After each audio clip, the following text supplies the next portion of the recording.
사무엘상 27장 1절부터 7절 본문을 통해 최고가 아닌 최선이라는 제목으로 하나님의 말씀을 증거하겠습니다. 정우식이라고 하는 사람이 하루 첫 생각이라는 책 글에서 이렇게 말했습니다. 어떤 사람은 최고만을 추구하며 살지만 어떤 사람은 최선을 다하며 산다. 이 최선을 다하는 사람은 땀을 흘리고 노력하는 그 과정을 중요하게 생각하는 사람입니다. 그런데 이 최고만을 추구하는 사람은 내가 다른 사람보다 더 앞섰는가라고 하는 그 결과만을 중요하게 여기는 사람입니다. 그러니까 최선을 다하는 사람은 자신이 중요한 가치, 내가 중요하다고 생각하는 그 가치를 위해서 살아가지만 최고를 추구하는 사람은 결과, 성과만을 중요하게 여기면서 살아갑니다. 여러분들은 어떻습니까? 결과를 중요하게 여깁니까? 과정을 중요하게 여깁니까? 내가 누군가 비교해서 더 낫다라고 하는 데서 만족감을 느낍니까? 아니면 하나님이 내게 주신 은사나 시간이나 내 삶을 최선을 다해 드렸다는 그 사실에 만족을 하며 살아갑니까? 만약 우리가 이 삶의 최선을 다하면서 이 과정을 중요시 여기며 살아간다면 우리는 우리의 대부분의 삶에 대해서 만족할 수 있습니다. 하지만 내가 최고가 되어야 한다는 그러한 목표에 집착하게 되면 내 삶의 만족이 사라지게 됩니다. 내가 어렸을 때 같이 지냈던 친구들, 나보다 공부도 더 못했는데 지금 더 성공해 산다, 그런 친구들과 비교하기 시작하면 인생이 행복하지 않게 느껴지는 겁니다. 그러나 내가 한국에서도 살았지만 이민 와서 내가 할 수 있는 최선을 다했다라고 하면서 그 과정을 중요하게 여기면 그는 언제나 만족하는 삶을 살 수 있게 되는 것입니다. 굳이 우리가 최고가 되어야 한다면 딱 한 가지에 대해서는 최고가 되어야 합니다. 그것은 뭐냐면 내게 주어진 여건 속에서, 그것이 아무리 어렵고 힘들다고 할지라도 그 여건 속에서 최선을 다하는 데 있어서만큼은 우리가 최고가 되어야 하는 것입니다. 그리스도인은 하나님께서 주신 비전을 위해 삶의 과정에 최선을 다하면 됩니다. 왜냐하면 하나님이 비전을 주셨으니까 그 비전을 이루신 분이 누구십니까? 하나님이십니다. 결과는 하나님께서 보장해 주셨고 하나님께서 이루실 것이기 때문에 우리는 그 과정 중에서 하나님과 동행하면서 하나님의 뜻을 따라 최선을 다하고 그분께 맡기면 됩니다. 다윗이 하나님께 어떤 비전을 받았습니까? 사무엘을 통해서 네가 왕이 될 것이다 라는 그 비전을 받았습니다. 그런데 다윗의 현재 형편은 어떻습니까? 왕이 되기는커녕 사울에게 쫓겨다닙니다. 언제 죽을 줄 모릅니다. 자기 주변에 모여있는 사람들은 빚진 사람들, 원통한 사람들, 인생이 힘든 병든 사람들만 잔뜩 모여 있습니다. 도저히 왕이 될 것 같은 분위기가 아닙니다. 그런데 다윗은 그러한 삶을 불평하거나 그 자리에 주저앉지 않았습니다. 왜냐하면 다윗은 자기가 왕의 자리에 오르는 그 결과에 집착하지 않았기 때문입니다. 또한 그는 왕의 자리가 최고가 되는 자리라고 생각하지도 않았습니다. 왕이 되는 것보다 더 중요한 것은 어떤 왕이 되느냐라는 겁니다. 부자가 되는 것보다 더 중요한 것은 어떤 부자가 되느냐라는 것입니다. 목사가 되는 것보다, 장로가 되는 것이나 안수집사가 되는 것보다 더 중요한 것은 어떤 목사가 되고 어떤 장로가 되고 어떤 안수집사가 되느냐가 중요한 것입니다. 하나님이 세워주시면 그 직분을 감당하지만 내가 그 주어진 일에 얼마나 최선을 다하고 살아가는가, 그 과정에 최선을 다하는가, 그것이 중요한 것입니다. 만약 다윗이 왕이 되는 것을 최고가 되는 자리라고 여겼다면 그는 사울을 2번씩이나 살려주지 않았을 것입니다. 왜 그렇죠? 한 나라의 왕이 둘일 수 있습니까? 안 되죠. 더군다나 사울은 다윗을 어떻게 하려고 합니까? 자꾸 자기를 죽이려고 합니다. 그러면 왕이 돼야 한다는, 최고의 자리에 올라야 한다는 그러한 것에 집착하는 삶을 살면 도저히 다윗은 사울을 살려줄 수 없는 겁니다. 그러나 다윗은 엔게디 동굴에서 하길라산에서 사울을 2번씩이나 살려 주었습니다. 처음에 동굴 속에 볼일을 보러 온 사울의 겉옷자락을 살짝 베었고, 두 번에는 하길라 산길에서 그 병기를 옆에 두고 잠들어 있는 사울을 죽이지 않고 그의 칼과 창만 가지고 와서 사울을 살려 주었습니다. 사울은 다윗을 죽이려고 했지만 다윗은 사울을 죽이지 않았습니다. 사울이 최고를 추구하는 사람이었다면 다윗은 최선을 추구하는 사람이었기 때문입니다. 최고를 추구하는 사람은 상대방을 패배시키는 것이 목적입니다. 왜냐하면 그 사람이 2등이 돼야 내가 1등이 되기 때문에 그렇습니다. 하지만 최선을 다하는 사람은 하나님께서 주신, 자신에게 주신 그 힘, 능력, 그것들을 내가 얼마나 잘 사용했는가, 그것에 인생의 목적을, 삶에 관심을 두는 것입니다. 최고를 추구하는 사람은 그래서 다른 사람과의 경쟁에 관심이 있습니다. 내가 저 사람보다 더 나은가 못한가. 하지만 최선을 추구하는 사람은 자신의 성숙에 관심이 있습니다. 이 미국 지역에 어느 학교를 졸업한 이 목사님들이 제일 많을까요? 총신 출신들이 얼마나 많은지 모릅니다. 서부에도 많았는데 동부에 왔는데도 제 동문 그 동년배들이나 동기나 선후배들이 참 많습니다. 근데 목회자들이 무슨 장로님과 자신을 비교할 리는 없잖아요. 다른 목사님과 비교해서 내가 저분보다 더 잘하는가 못하는가, 이런 생각에 사로잡힐 때가 있습니다. 내가 정말 하나님 안에서 하나님을 얼마나 사랑하는가, 또 그 하나님이 주신 사랑을 가지고 얼마나 성도들을 사랑하고 성도들을 섬기고 있는가, 저의 신앙적인 성숙도보다도 그러한 비교의 마음을 빼앗기게 되면 제 안에 다윗적인 요소가 약해지고 사울적인 요소가 점점점 커져가는 것을 느낄 때가 있습니다. 최고를 추구하는 사울은 다윗을 견딜 수가 없었습니다. 사실 다윗은 사울이 악신에 들렸을 때 그에게서 악신을 쫓아내주고 평안을 준 사람입니다. 자기가 다스리는 나라를 위해서 목숨을 걸고 싸워준 장수입니다. 그런데도 불구하고 최고가 되기를 원하는 사람은 자기가 넘버 2가 되는 거 견딜 수 없습니다. 넘버 3가 되는 거 더 견딜 수 없습니다. 그래서 다윗을 제거하기 원했습니다. 그래서 사울의 인생의 목표, 그 40년 동안 이스라엘 다스리는 동안에 나머지 20년은 다윗 쫓아다니면서 그를 죽이는 일에 그의 인생을, 왕의 직분을 허비하고 말았습니다. 그래서 결국 그 자신이 블레셋 군사에 의해서 파멸되고 맙니다. 하지만 다윗은 사울보다 훨씬 더 어려운 환경 속에 있으면서 절망할 수밖에 없는 상황 속에 있음에도 불구하고 그 어려운 상황 속에서 내가 할 수 있는 최선이 무엇인가에 목표를 두고 살았기 때문에 그 고난 중에도 하나님을 찬양하고 하나님이 주신 여건 속에서 내가 모든 힘과 지혜와 노력을 다하고 있는가에 집중하고, 그래서 그 모든 고난을 이길 수가 있었습니다. 여러분, 만약 이 예배당에 최고를 추구하는 사람 100명이 있다면 만족하는 사람은 몇 명이겠습니까? 1명이죠. 나머지 99명은 최고가 아니기 때문에 늘 불만스럽거나 자신의 삶에 만족을 못하는 겁니다. 근데 이 방에 1000명의 사람이 가득 모여 있는데 그 사람들이 다 최선을 추구하는 사람이라고 한다면 그 방 안에는 몇 명에 만족하는 사람이 있겠습니까? 1000명에 만족하는 사람이 있습니다. 자기에게 주어진 분기만큼, 능력만큼 다 쓰려고 노력하며 최선을 다하기 때문에 1000명이 다 만족하는 삶을 살 수 있는 것입니다. 다윗을 따르는 그 용사들이 몇 명이었습니까? 600명이었습니다. 근데 이 600명이 사울이 다스리던 나라에서는 루저였습니다. 제 아이들이 좀 안 썼으면 하는 말 중에 루저라는 말이 있습니다. 그래서 놀다가 자기가 좀 못하는 것 같으면 일부러 형이나 동생한테 루저 그럽니다. 심지어는 저한테까지 그럽니다. 오히려 이렇게 양복을 딱 갖춰 입고 넥타이를 메고 나오면 꼭 제 둘째 아들이 저를 보면서 루저 이렇게 하는 거예요. 그러니까 아마 멋있다는 표현을 반어법으로 말하는 건지 물어보지는 않았지만 자꾸 그런 말을 해요. 근데 이게 한국에서도 굉장히 유행했던 때가 있습니다.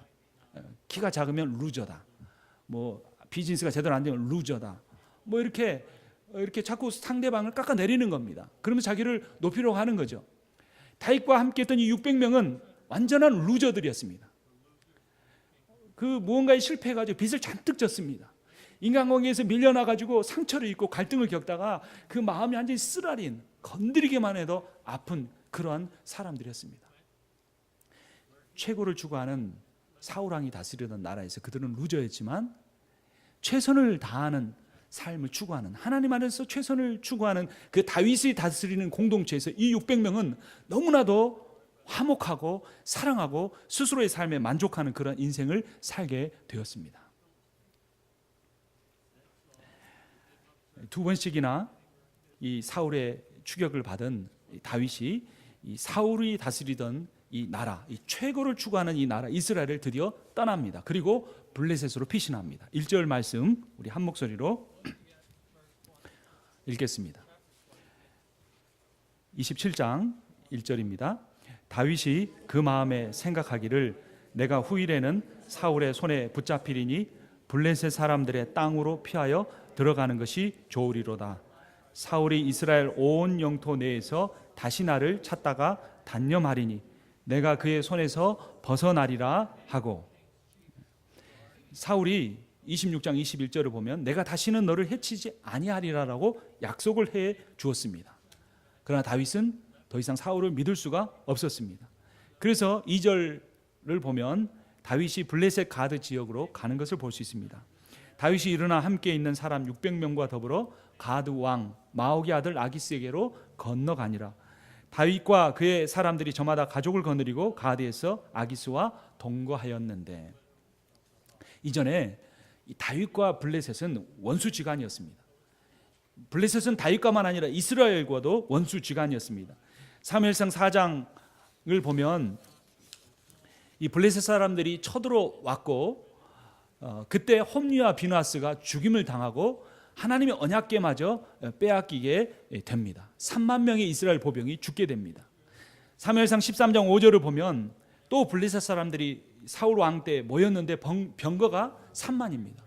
오늘날로 말하면 탱크와 같은 부대입니다. 마병이 6천 명입니다. 백성은, 그 군사들은 해변의 모래와 같이 수없이 몰려와 있었습니다.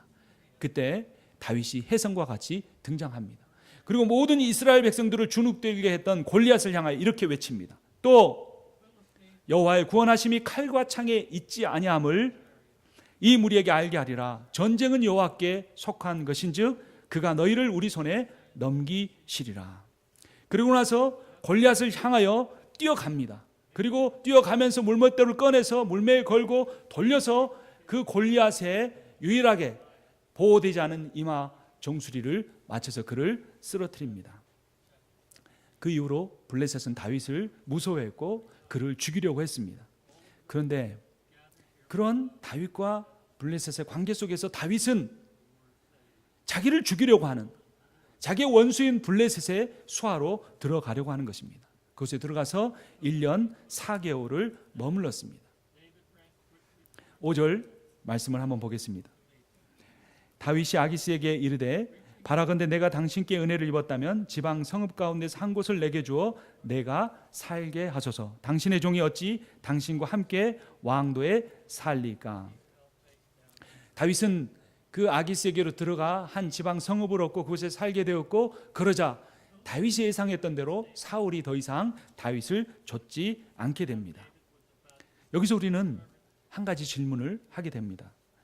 목숨을 부지하기 위해서 적국의 신하가 된 다윗의 행동은 바른 것일까요? 사실 다윗은 하나님께서 자기를 왕으로 세우실 것을 약속하셨기 때문에 자기를 지키시고 보호하실 것을 믿었습니다. 26장 24절을 보면 오늘 왕의 생명을 내가 중히 여긴 것 같이 내 생명을 여호와께서 중히 여기셔서 모든 환난에서 나를 구하여 내시기를 바라나이다. 그렇게 기도하고 믿었습니다. 그런데 왜 다윗은 블레셋으로 도망을 갔을까요? 다윗은 최악의 상황에서 최선의 선택을 한 것입니다. 더 이상 밑으로 내려갈 수 없는 그 인생의 밑바닥, 그 밑바닥에서 좌절하지 않고 포기하지 않고 여기서 내가 할 수 있는 최선이 무엇인가를 그는 고민하고 결정한 것입니다. 여러분, 그러한 상황을 경험해 본 적이 있습니까? 내 인생이 여기서 더 밑바닥으로 내려갈 수 있을까? 포기하고 싶다. 다 내려놓고 싶다 하고 절망하며 울부짖으며 고통스러워해 본 적이 있습니까? 다윗은 그 어떤 사람이 경험한 것보다 더 절망스러운 상황 가운데 처해 있었습니다. 그리고 그는 그 최악의 상황임에도 불구하고 포기하지 않고 절망하지 않고 낙심하지 않고 그 최악의 상황에서 자신이 할 수 있는 최선이 무엇인가를 찾았고 그 선택을 한 것입니다. 물론 그 선택은 최고와는 너무나 거리가 먼 것입니다. 우리도 인생을 살다 보면 최악의 상황을 경험할 때가 있습니다. 이전에 몇 년 전에 그것이 최악인 줄 알았는데 다시 지금 경험하고 있는 이 상황이 몇 년 전보다 더 힘들고 고통스러울 수가 있습니다. 그럴 때마다 우리는 어떤 선택을 해야 할까요? 여러분, 어느 누구도 자신의 인생을 항상 최고로 살 수는 없습니다. 그리고 최고가 되지 않아도 괜찮습니다. 우리는 다만 그 상황 속에서 하나님이 주신 그 여건 속에서 그 상황 속에서 최선이 무엇인가를 찾아내고 그것을 선택하면 되는 것입니다. 하나님께서 다윗에게 왕이 되겠다고 약속해 주셨습니다. 우리가 처음 믿을 때 얼마나 큰 기쁨이 있었습니까? 하나님 주신 생명, 하나님의 자녀가 되었다는 그 기쁨, 그 놀라운 체험을 하고도 다시 절망에 빠진 것처럼 다윗도 하나님으로부터 왕이 되게 해주겠다는 약속을 받았지만 실제 그의 삶은 왕의 삶과는 너무나 거리가 멀었고 그의 목숨을 겨우겨우 부지하며 살아야 했습니다. 그러나 다윗은 좌절하지 않았고 포기하지도 않았습니다. 그는 하나님께서 자신을 왕으로 세우신다고 약속하셨기 때문에 내가 언젠가 왕이 되는 것은 하나님의 하실 일이고 지금 내가 할 수 있는 것은 살아남아야겠다라고 하는 것입니다. 여러분, 정말 절망할 때, 정말 낭망할 때 우리가 고민하게 되는 것은 내가 살아남을 수 있을까라는 그런 생각입니다. 여러분, 어떤 한 사람은 전사의 가장 큰 의무는 살아남는 것이다 라고 말했습니다. 우리가 살아남기만 하면, 견뎌내기만 하면 하나님께서 우리에게 주신 비전을 하나님의 때에 반드시 이루어 주실 것입니다. 시편 37편 7절은 이렇게 말합니다. 여호와 앞에 잠잠하고 참고 기다리라. 자기 길이 형통하며 악한 꾀를 이루는 자 때문에 불평하지 말지어다 라고 말합니다. 하나님의 약속은 정한 때가 있습니다. 그것은 속히 이루어질 것이고 결코 거짓되지 않습니다. 하바국서 2장 3절 4절을 보면 이 묵시는 정한 때가 있나니 그 종말은 속히 이르겠고 결코 거짓되지 아니하리라. 비록 더딜지라도 기다리라. 지체되지 않고 반드시 응하리라. 하나님이 하신 약속, 하나님이 주신 언약은 반드시 이루어집니다. 하나님께서 자기 백성에게 정말 아무 일도 할 수 없게 만드시고 내가 살아남을 수나 있을까라고 하는 그러한 어려운 상황 속에 두신 이유는 딱 하나입니다. 그것은 뭐냐면 전심으로, 진심으로 하나님만 의지하게 만드시기 위해서였습니다. 모세는 뒤에서 바로의 군대가 쫓아오고 앞에는 홍해가 가로막는 상황에서 이스라엘 백성들을 향하여 이렇게 외쳤습니다. 여호와께서 너희를 위하여 싸우시리니 너희는 가만히 있을지니라. 가만히 있을 수밖에 없는 그 상황, 하나님이 도우시지 않으면 아무것도 할 수 없는 그 상황 속에 있을 때야 우리는 드디어 하나님이 일해 주시기를 원하는 간절한 마음이 우리 안에 100%로 충만해져서 하나님만 바라보고 하나님만 의지하게 되는 것입니다. 아직 내게 무엇인가 힘이 남아있고 아직 내게 무엇인가 지혜가 있고 아직 그래도 내가 인생을 헛되게 살아오지 않았기 때문에 경험이 있다고 생각한다면 우리는 다시 한번 출애굽기의 말씀을 묵상해야 합니다. 모세는 이어서 백성에게 말했습니다. 너희는 두려워하지 말고 가만히 서서 여호와께서 오늘 너희를 위하여 행하시는 구원을 보라. 너희가 오늘 본 애굽 사람을 영원히 다시 보지 아니하리니 여호와께서 너희를 위하여 싸우시리니 너희는 가만히 있을지니라. 하나님께서 홍해 바다를 가르시고 이스라엘 백성들을 건너게 하시고 쫓아오는 애굽의 군대들을 다 하나님이 약속하신 대로 홍해 바다에 수장시키셨습니다. 모세가 그랬던 것처럼 다윗은 이제 자기가 아무것도 할 수 없는 적국 블레셋으로 가서 적장의 부하가 되었습니다. 최고가 되게 해주겠다고 약속하셨는데 최고는커녕 최악의 상황 속에 있게 된 것입니다. 그런데 놀라운 것은 아무것도 할 수 없는 상황 속에 하나님이 다윗을 몰아넣으셨지만 그곳에서 하나님이 놀라운 일을 세 가지를 행하십니다. 그래서 첫 번째, 하나님께서 여호수아 시대에 정복하지 못한 유다 지파의 땅을 다윗에게 주신 것입니다. 처음에 다윗은 아기스 궁에 살았습니다. 그런데 사울의 추격이 멈추자 다윗은 아기스에게 요청합니다. 내가 왕과 함께 살기가 참 너무나 감사하나 힘드오니 내게 지방 성읍을 주십시오. 그때 아기스가 시글락이라고 하는 성읍을 줍니다. 근데 놀랍게도 그 시글락 성읍이 유다 지파가 하나님으로부터 할 땅을 받았지만 정복하지 못한 성이었습니다. 다윗은 절망스러운 상황에 있는 것 같았지만, 그가 할 수 있는 것이 아무것도 없었지만, 목숨을 유지하는 것밖에 그것이 자신의 최선의 모든 것이었지만, 그 가운데서 하나님은 하나님의 놀라운 비전을 이루어 가신 것입니다. 그것이 전화위복의 삶입니다. 왜 나는 다른 사람이 당하지 않은 고난을 겪는 것일까? 왜 나는 다른 사람이 경험하지 않은 질병을 체험해야 하는 것일까? 하나님께서 여러분의 인생의 전화위복의 체험을 하게 해 주시기 위함임을 믿으시기 바랍니다. 두 번째, 하나님은 다윗과 600명의 군사들을 아기스 밑에 둠으로써 그 군사들이 수많은 전투 경험을 통해 하나님 나라의 정예 부대가 되도록 훈련시키셨습니다. 8절 9절을 보면 다윗과 그의 사람들이 올라가서 구술 사람과 기르스 사람과 아말렉 사람을 침노하였으니 그들은 옛적부터 술과 애굽 땅으로 지나가는 지방의 주민이라. 다윗이 그 땅을 쳐서 남녀를 살려두지 아니하고 라고 말합니다. 아말렉 하면 누가 떠오릅니까? 사울왕이 떠오릅니다. 사울왕이 아말렉을 다 진멸하라는 하나님의 명령을 어기고 좋은 것은 남기고 나쁜 것만 진멸시켰습니다. 사울왕이 순종하지 않았던 그 하나님의 명령에 다윗이 순종해서 모든 것을 진멸시켰습니다.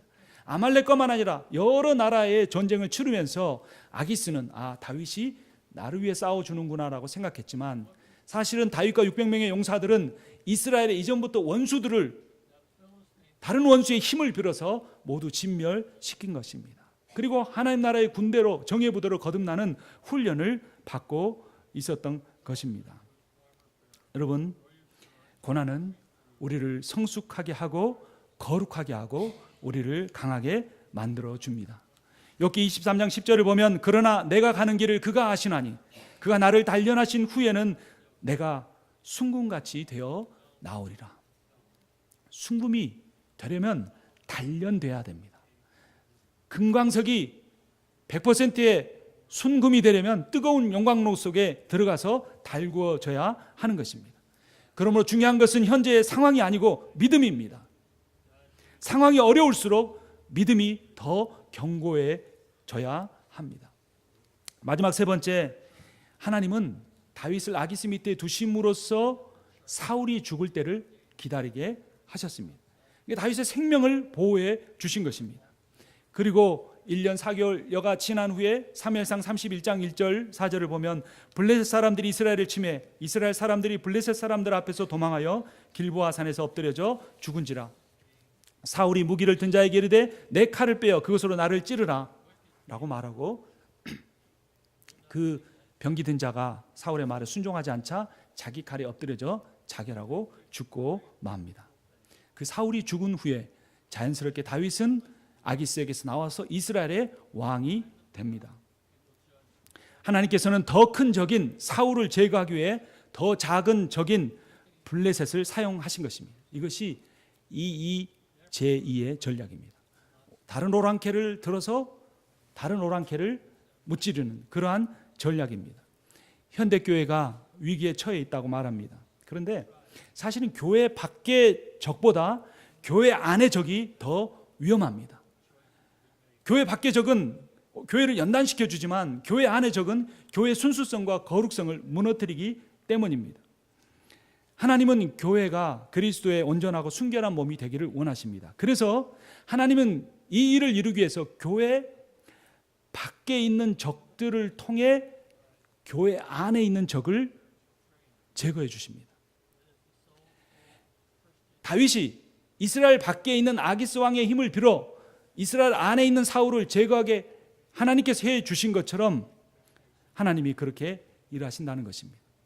그래서 왜 교회가 환난을 당하는가? 왜 교회가 어려움을 겪는가? 그것은 교회 안에 정말 순전한 믿음을 가진 사람들만 남겨주고 그 교회를 그런 하나님이 기뻐하시는 공동체로 만들어 가시기 위한 것입니다. 여러분, 왜 내 인생은 나보다 더 악한 사람들에 의해서 고난을 받게 되는 것일까? 라고 억울하게 생각하지 마십시오. 그것은 하나님의 전략입니다. 최고로 악한 존재로부터 여러분을 보호하기 위해 하나님은 더 악한 존재를 사용하고 계십니다. 그러나 하나님의 때가 되면 하나님은 더 악한 존재나 더 악한 존재나 모든 악한 존재들을 심판하실 것입니다. 시편 1편 5절을 보면 그러므로 악인들은 심판을 견디지 못하며 죄인들이 의인들의 모임에 들지 못하리라 라고 선포하고 있습니다. 여러분, 최고가 되는 선택은 아니더라도 최선의 선택을 하면서 살기를 바랍니다. 하나님을 의지하고 신뢰하면서 행하는 그 최선의 선택, 지금은 이게 나의 전부의 최선이지만 하나님은 그 작은 최선의 선택을 통해 우리의 삶을, 여러분의 삶을 최고가 되게 만들어 가십니다. 오늘 설교 말씀 이제 마치려고 합니다.